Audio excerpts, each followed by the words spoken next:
Well, I just saw this film and I decided to log in on Letterboxd, and it turns out that I am the only person that has seen it. Like, it says it in two lists. These are my two lists. Here's my review.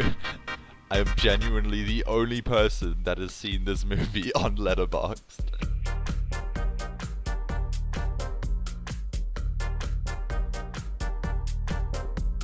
Hey everyone, and welcome back to another video. In today's video, I'm going to be talking about a movie that literally nobody else has seen.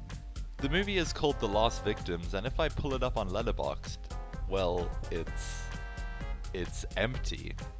There's pretty much nothing besides a synopsis, there's no poster, no credit for any of the crew, and no release date.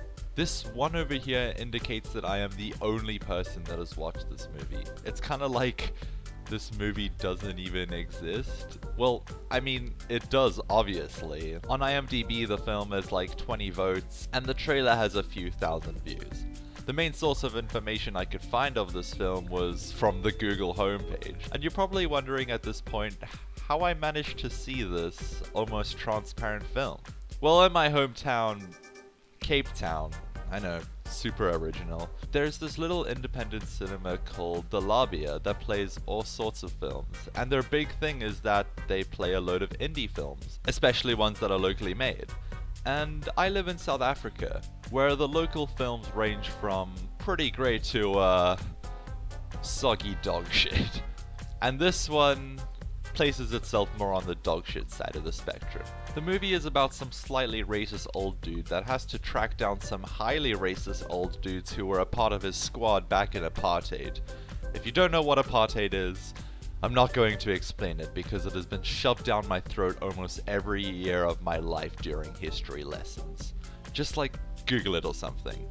Anyways, this old guy is helping an apartheid survivor find the bodies of a missing anti-apartheid group, who were all buried by the old guy and his old apartheid squad way back when. But now the bodies are not in their current locations and they have to track down and locate the bodies.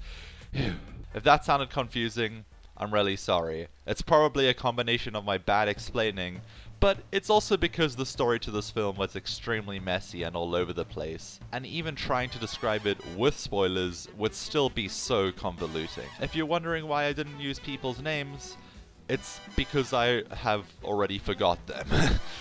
The movie's pretty forgettable. The structure is so difficult to follow as it poorly cuts between scenes, locations, and flashbacks, and just has a very complex and uncompelling narrative.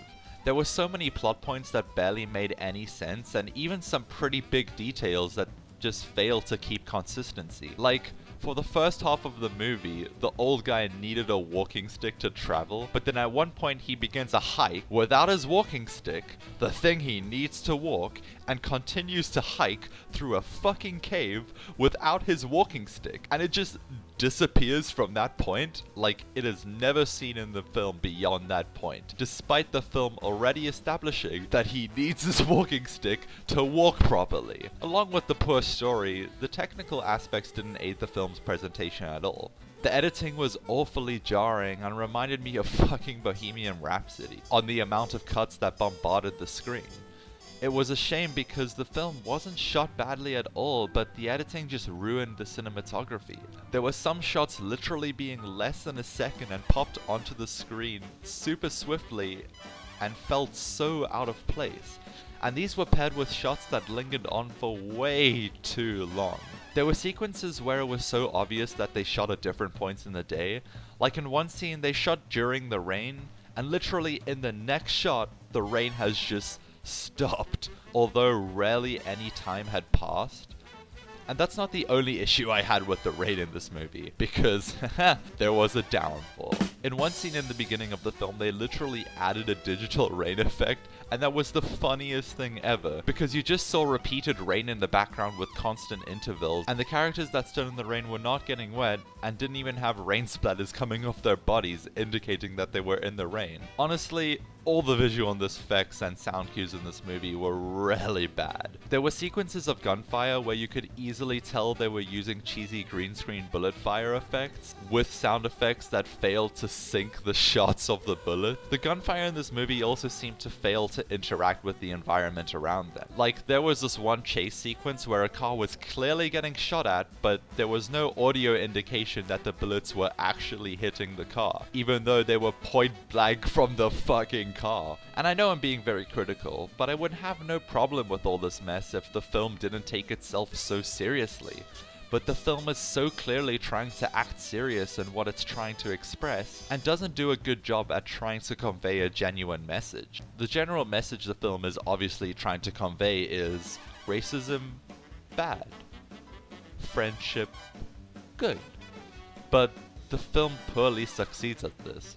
The two main characters barely become friends by the end of the film, and I mean, the old guy never really expresses his sorrow and regret for his radical actions. He never really opposes racism in the movie either.